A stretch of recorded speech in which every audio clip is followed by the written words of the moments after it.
Welcome back to a new video. In this series, we journey through the myths of the ancient world. Not only to meet the gods in their glory, but to follow those who dared to defy them. Before mortals tamed the wilds. Before the first hearths burned in the darkness. Humanity shivered in the cold. The gods held all the power. All the light. All the fire. But one titan chose to change that. Not for glory. Not for conquest, but for humankind. This is the story of Prometheus, the titan who stole fire from Olympus. A story of cunning, of defiance, and of punishment that shook eternity. The titan who favored mortals. Prometheus was not like the other titans. When the Olympians rose to power, he sided with Zeus and the Titanomachy. In return, he was spared the fate of his kin. He wandered the new world, watching mortals struggle in the cold and the dark. They were fragile, weak, and yet full of potential. Prometheus taught them many things: how to build, how to hunt, and how to survive. But without fire, they could never truly flourish. And fire belonged only to the gods. The banquet of deception. Prometheus's defiance began with a feast. He slaughtered a great ox and divided it into two offerings for Zeus to choose from. One heap of prime meat, hidden beneath an unappetizing hide and bone. Another pile of pure white bones, gleaming wrapped in a thick layer of glistening fat. Zeus chose the second. A feast that was all appearance and no substance. Enraged by the trick, Zeus decreed, "Mortals shall have no fire." The hearths of humanity went cold. Winter claimed the nights. The theft of fire. Prometheus would not accept this fate. Under the cloak of night, he ascended to Olympus.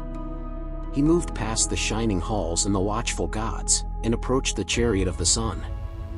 From its eternal flame, he lit a stalk of fennel, hollow, so it could hide the ember within. He carried it down from the heavens and gave it to mankind. Fire blazed once more. The darkness was broken.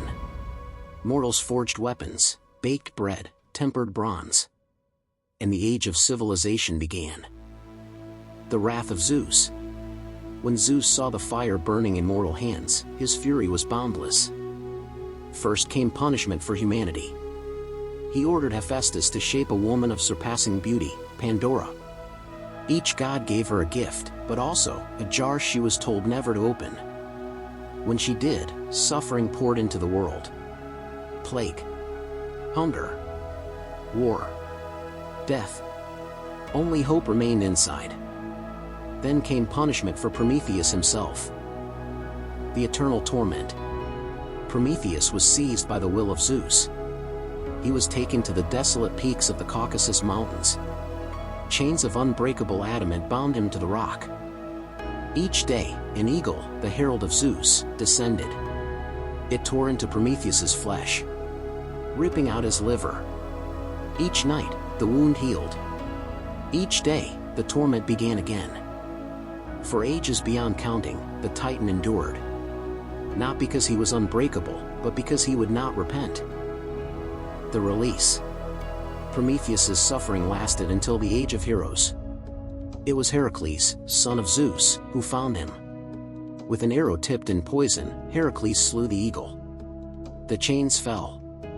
The Titan was free, but only by the will of Zeus, who allowed the act as part of Heracles' labors. Prometheus walked the world again, forever bound to his choice. The one who defied the king of the gods for the sake of mankind. The meaning of the theft of fire. The tale of Prometheus is not just the story of a theft. It is a story of rebellion in the name of compassion. It tells us that power fears those who share it. That knowledge cannot be unlearned. That once the flame is lit, it can never truly be extinguished. Prometheus was no hero in the eyes of Olympus. But for humanity, he was the bringer of light. The first spark of freedom. Thank you for watching.